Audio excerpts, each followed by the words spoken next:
When they're together, it's just nonstop laughs. All they do is goof around. They're just four dudes who've known each other since like the Pleistocene era, and they're just the best of friends.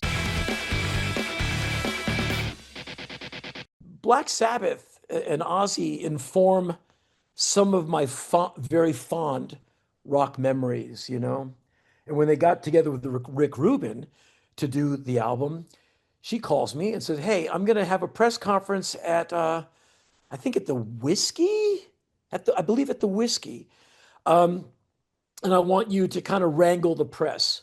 And so it's a table with Rick Rubin and the band members and me standing, basically picking out people in the audience.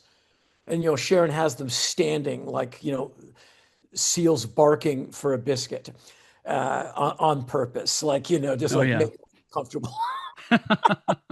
Anyway, there's so, the press are out there and I'm like, okay, you now, you now, you. And I keep looking over stage right because I'm going to be getting the, like wrap it up. Oh yeah. So I took questions for everybody. I threw in a couple of my own that I thought that they didn't ask that thought should be asked. And I asked when I go, how long have you guys known each other? And the four members of Sabbath all kind of looked at each other like they're caught out there for a minute, or they had to do the math. And I think at one point, I think Bill Ward said, I think about 50 years. I'm like, geez, man, that's intense. And that was November 11th, 2011, because Sharon made shirts that said 11, 11, 11. And she gave me one, and I never wore it. It's like pristine. Yeah.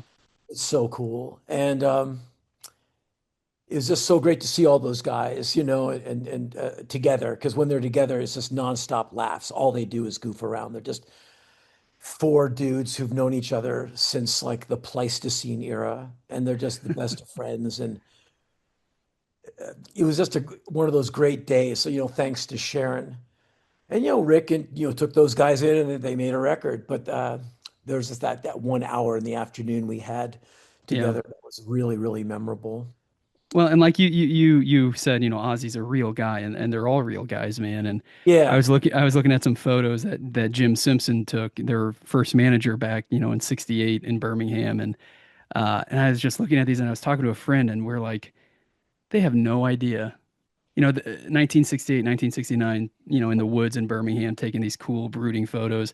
They have no idea what's to come, and even when it all comes, hearing these stories from you, hearing so many stories from so many people, they never forgot where they came from, and they never changed, that realness or that genuineness of who they were. Which is one of the reasons they've lasted this long. Why the last show is just a matter of weeks ago and they sold it out. And we're all going to keep talking about it because they never forgot where they were from. I think it was at that press conference day. I'm back in this little dressing room area hanging out with those guys. And I think one of them, I think there's some award they never were nominated for, like a Grammy or something. Okay, who cares? But one of them said, "Yeah, we never got this." And then Bill Ward looks at me and says, in that, Bill was very soft spoken and nicest guy. "No one likes us, Henry." I'm like, shut up. Everyone likes you. Who cares about an award?